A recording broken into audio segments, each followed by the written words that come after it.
Pelo menos 49% dos brasileiros consideram exagerada a pena de 27 anos de prisão imposta ao ex-presidente Jair Bolsonaro no julgamento da trama golpista. Outros 35% consideram adequada e 12% acreditam que a condenação do Supremo Tribunal Federal é insuficiente, enquanto 4% não souberam ou não quiseram responder. Sobre a inelegibilidade de Bolsonaro, 47% consideram a medida adequada, já 35% avaliam como exagerada. De acordo com a pena no Supremo, Bolsonaro poderá voltar a concorrer em uma eleição 8 anos após cumprir a pena pela trama golpista. Os brasileiros também consideram adequada a prisão domiciliar imposta, portanto, ao ex-presidente em outro processo envolvendo o filho Eduardo. Para 51%, a medida é adequada. 28% enxergam como exagerada e 16% insuficiente. Já quando o assunto é o uso de tornozeleira eletrônica, 48% consideram adequada, 35% entendem como exagerada e para 13% de fato é insuficiente. A maior parte dos entrevistados consideram que houve tentativa de golpe de Estado.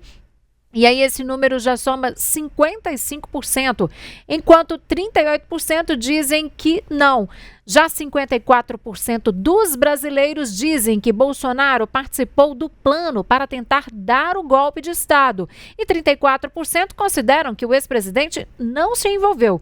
Questionado se o ministro Alexandre de Moraes do Supremo deveria sofrer impeachment, 52% disseram não e 36% disseram sim. Bom, e aí a gente tem, portanto, essa arte que está na sua tela. A pergunta, né, que foi feita pelos entrevistadores da pesquisa: você acha que Alexandre de Moraes deveria sofrer impeachment? Então tá ali, portanto, esses dados do não de 46% sim, caindo para 36%, não de 43%, foi para 52%. E começando ali em agosto, né? De agosto para setembro, esse comparativo, as pessoas que não souberam, não quiseram responder, antes, em agosto, somavam 11% e depois ali passando agora em setembro para 12%. O levantamento aponta também que 36% das pessoas são a favor da anistia para todos os envolvidos, o que inclui o ex-presidente Jair Bolsonaro, condenado a 27 anos e 3 meses de prisão pelo Supremo Tribunal Federal. Outros 10% defendem a anistia apenas para os envolvidos nos ataques antidemocráticos de 8 de janeiro. Outro ponto dessa pesquisa está relacionado à aprovação do governo. O levantamento indica que a desaprovação do governo Lula segue, portanto, em 51%. A aprovação da gestão do presidente também se manteve e está em 46%. Portanto, 46% aprovam a gestão dele, eram 46% na pesquisa de agosto, né? E desaprovam 51%. Lembrando que esse índice foi mantido. Não sabem, não responderam 3%. E a gente tem na arte para você, portanto, essa sequência. Inclusive, ali a gente traz dados de uma sequência desde janeiro deste ano, primeiro mês de 2025, portanto, né? Lula começou ali com desaprovação de 49%, depois foi para março ali em 56%, em maio foi para 57%, teve uma queda em julho, portanto, 53%, agosto foi para 51% e manteve, portanto, essa desaprovação está mantida em 51% de agosto para cá. E aí, quando a gente fala em aprovação, então nós tivemos ali em janeiro 47%, depois em março 41%, maio 40%, subiu para 43% em julho, 46% em agosto, que também ficou mantido esse número em setembro. Tá aí, esses dados não souberam responder, portanto, 3%, o mesmo índice em relação a agosto. Agora, detalhando um pouco mais este levantamento, entre os evangélicos, Lula segue mais desaprovado do que aprovado, 61% e 31%. Porém, é a menor diferença entre os indicadores do ano. está em 26 pontos, a menor desde julho, né, quando estava em 41 pontos. Entre os católicos, portanto, há empate técnico entre essas avaliações ao governo. No levantamento anterior, do mês de agosto, a aprovação era maior no público com 60 anos ou mais. Há empate técnico entre aprovação e desaprovação. No levantamento passado, em agosto, havia maior aprovação, portanto.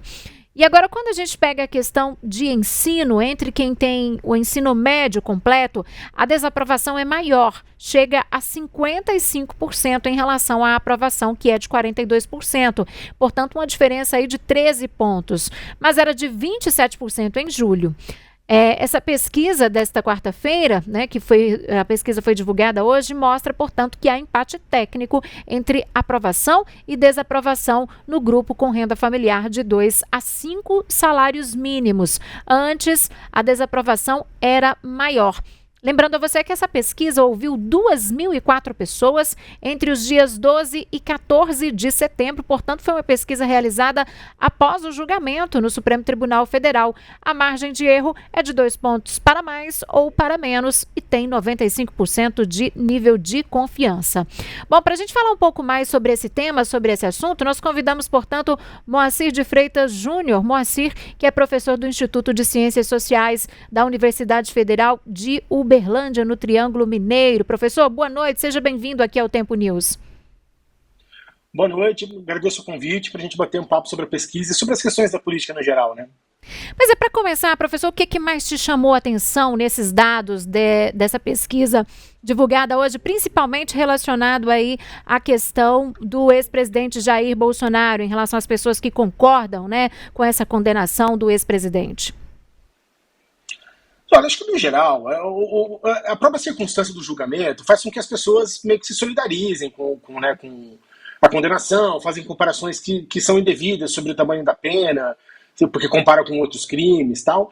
Mas parece que o saldo geral do processo é que há uma compreensão das pessoas de que o que aconteceu desde 2022, que culminou com o 8 de janeiro, foram eventos gravíssimos, nos quais essas pessoas todas que foram condenadas pelo Supremo Tribunal estavam de fato envolvidas e que é necessário que elas tenham tido esse encontro com a justiça e que agora elas cumpram as penas para as quais elas foram condenadas, né? Aí sempre há uma certa divergência entre as pessoas sobre isso, se a pena é muito maior ou muito menor, se em geral os que são partidários do ex-presidente Jair Bolsonaro são contra o processo, acho que ele não estava envolvido, mas parece que o saldo, no geral, é um saldo positivo de um certo crescimento de uma consciência na população de que a democracia tinha que ser protegida e de que o custo de atacar a democracia, de fato, é um custo caro, um custo alto para quem faz isso, né?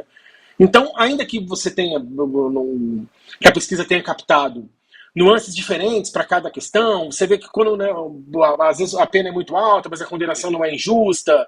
Em relação ao ministro Alexandre de Moraes, a ideia de que ele tinha que sofrer um impeachment, que até outro dia era uma ideia que estava empatada praticamente com os que achavam que o impeachment, no caso, era maior do que os que não achavam. Hoje já está uma ideia superada. Então, eu tenho a impressão de que quando você olha a pesquisa como um todo, essa questão ficou mais bem resolvida nas pessoas, de que era necessário haver uma punição, e aí agora discute-se se a punição foi muito ou se foi pouco. Do ponto de vista jurídico, ela foi adequada, pelo que os juristas todos têm dito, porque era o que está escrito na lei. Mas acho que do ponto de vista político, que é o que a gente está analisando aqui, me parece que ficou claro para a população de que esses eventos efetivamente aconteceram e de que agora é necessário que as pessoas que os praticaram respondam por eles na justiça, como está acontecendo, né? Professor, boa noite. Aproveitando esse recorte do julgamento que aconteceu no Supremo Tribunal Federal, os resultados dessa pesquisa podem impactar, podem interferir, no caso, no desempenho da direita. No curso das eleições de 2026, a gente vai ter essa ida dos eleitores às urnas em pouco mais de um ano. Pode ter alguma interferência, pode reverter de algum modo no pensamento dos eleitores aos candidatos da direita? Eu penso que sim. É muito difícil a gente relacionar diretamente os resultados das pesquisas de agora com aquilo que vai acontecer em outubro do ano que vem, porque ainda tem muita coisa para acontecer, tem mais de um ano para a eleição, outros acontecimentos virão, a gente não tem como prever exatamente, né, tudo o que vai acontecer na política daqui até lá. Então não é correto você fazer associações diretas entre o resultado de agora e o que vai acontecer para o futuro. Mas, indiretamente, Me parece que se as pessoas estão aumentando a sua consciência de que o que aconteceu são fatos graves, que não deveriam ter acontecido, e de que quem está associado a isso deveria responder na justiça, quanto mais os políticos de direita insistem nessa ideia de anistia, insistem na ideia de manter vivo, de que o julgamento não foi correto, de que o ministro Alexandre é um perseguidor e coisas desse tipo, me parece que eles vão se afastando do eleitorado, que já não é o deles mesmo. Então, uma parcela do eleitorado que é de extrema, de que está um pouco radicalizado, que está mais, né, pendendo para a extrema-direita. Esses aí não há como você reverter, não importa o que eles digam, eles vão votar na extrema-direita de qualquer jeito. Agora, não são eles os que vão definir a eleição, os que, né, o eleitor pêndulo, né, o eleitor que tem condição de definir a eleição, não é o radicalizado. E com esses aí é que o diálogo está mais complicado agora para a direita, porque insistir nessa ideia de que não houve nenhum evento, de que esses, né, todos esses acontecimentos que o Supremo Tribunal apurou e julgou não são verdadeiros, de que tudo se trata de uma perseguição, está muito mais difícil de sustentar politicamente agora, e me parece que insistir nesse caminho pode, eventualmente, lá na frente, afastar esse eleitor mais moderado, vamos dizer assim, que não é especificamente de extrema-direita, mas necessariamente também não se identifica por completo com a esquerda, que, né, é um eleitor importante, porque já foi o que definiu a eleição em 2022 e pode ser o que define agora também, que esse eleitor fique mais pendente a votar naqueles que ele compreende que estão, né, mais ao lado da democracia ou coisas desse tipo. Né? Agora, professor, essa divisão da opinião pública, né, quanto à adequação das penas aplicadas ao ex-presidente Jair Bolsonaro pode influenciar a estabilidade institucional ou mesmo a confiança do Supremo Tribunal Federal? Eu acho que não pode. Se eu estivesse dando essa entrevista uns 2 meses atrás, talvez eu respondesse com um pouco mais de prudência, assim, temos que ver porque não julgou.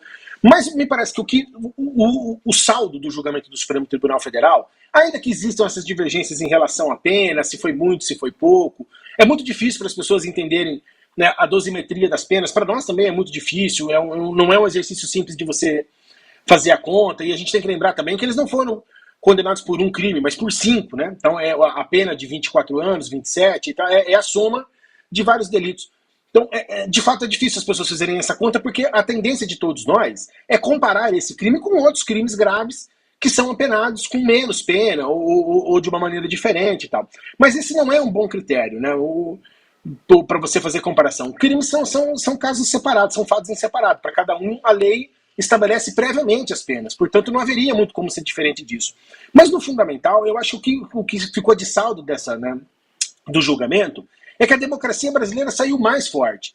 Portanto, do ponto de vista institucional, ela saiu também reforçada na consciência das pessoas. Né? Em que sentido? De que a justiça existe, de que ninguém está acima da justiça, de que os poderosos, quando aprontam, quando descumprem a lei, também vão ser levados aos tribunais, que é uma consciência que as pessoas, né, que no geral do povo brasileiro não tem, porque de fato isso não acontece na prática. Né? A nossa prática, infelizmente, no Brasil é outra, de que as pessoas que são poderosas nunca têm um encontro com a justiça, ou quando têm é um encontro no qual, na prática, eles não são punidos adequadamente e tal. E agora não foi isso que aconteceu, né? Pela primeira vez na história da República, pessoas muito poderosas, um ex-presidente da República, 4 generais, um almirante, mais não sei quantos coronéis, né, que jamais tinham sentado no banco dos réus por crimes contra a democracia, e não foi uma nem 2 vezes que esses acontecimentos, né, que nós passamos por isso na história do Brasil. Agora, não só eles, né, tiveram um encontro com a justiça, como foram condenados e vão ter que cumprir pena. Não se sabe bem ainda de que forma, mas pena vai cumprir. Então, me parece que o saldo do ponto de vista institucional e para a democracia é um saldo positivo, ainda que persista nas pessoas, né, ideias de que a pena foi muito, foi pouco, tal, mas isso me parece que faz parte, inclusive, do próprio amadurecimento do debate político. Né?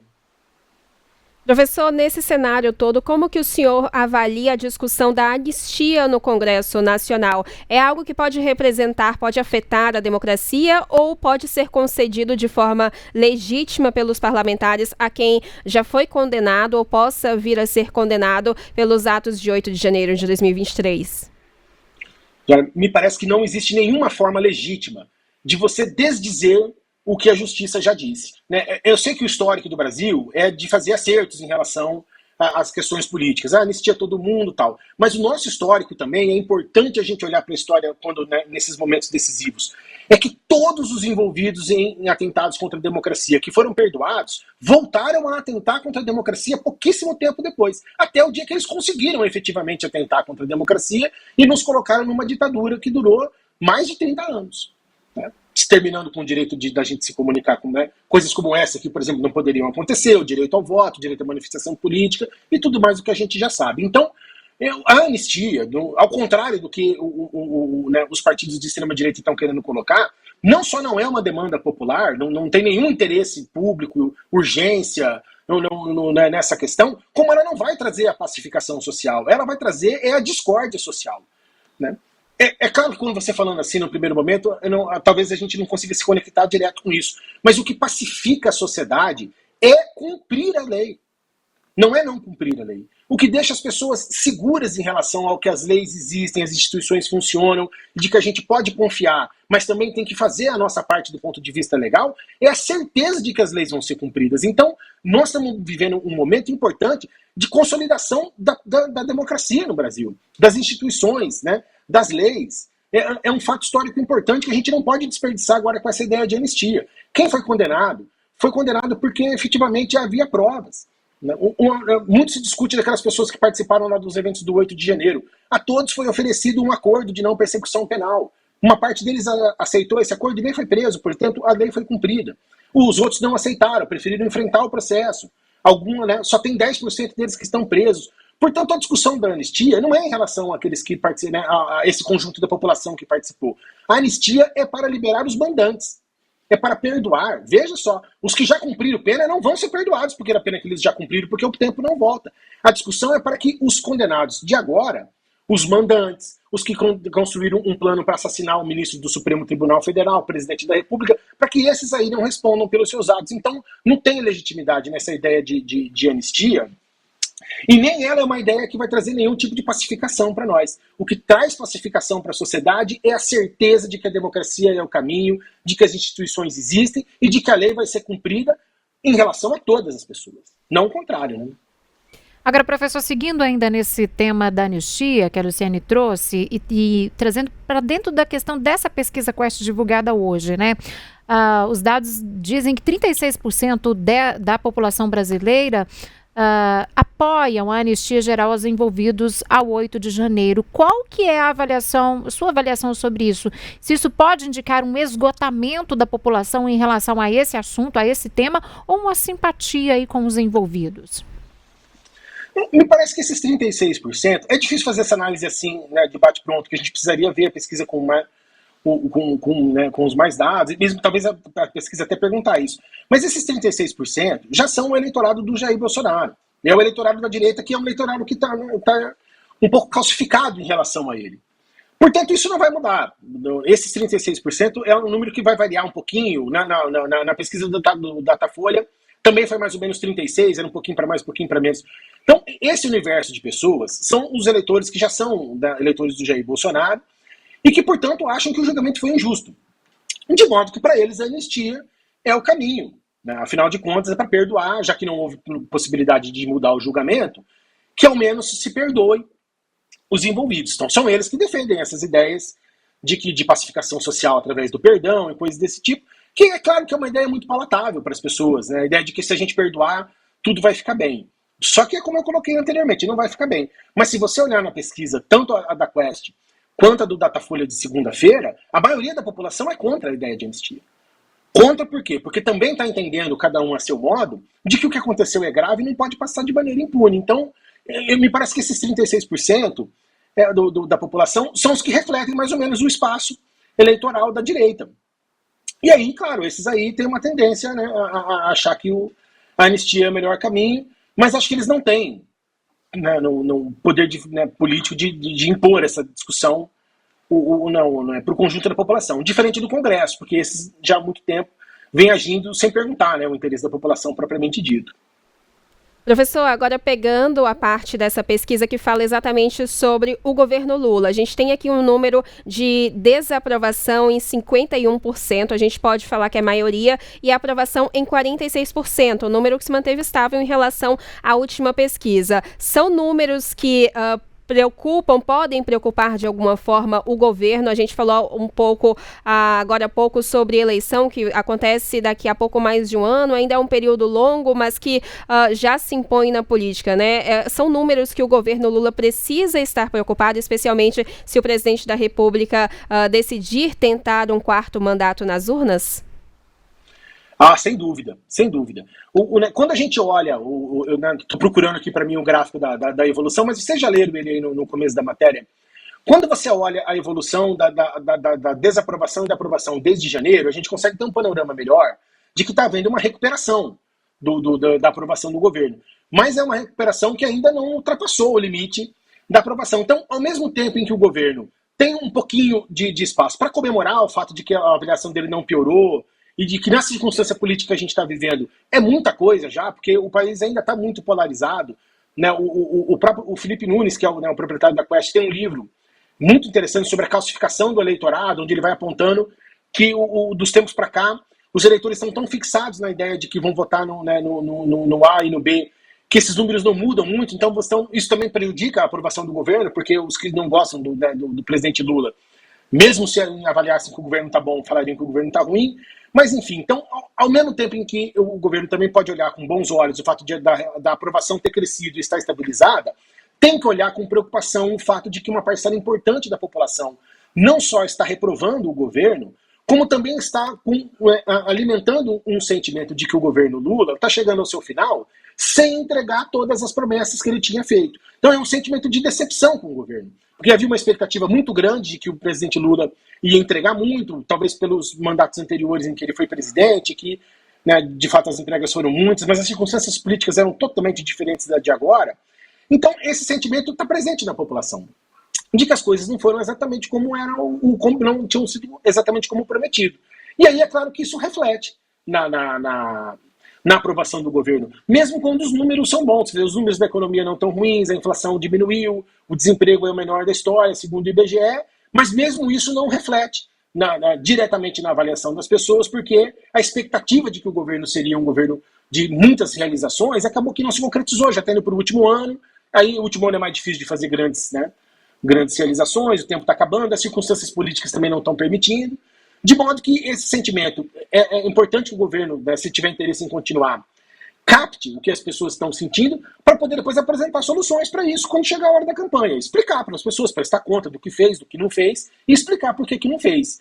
Né? Eu acho que esse é o principal recado, né, que a aprovação do governo está dando para o governo. Sabe? Preste atenção nisso. Existe nas pessoas um sentimento de que as coisas não foram exatamente como elas achavam que ia ser.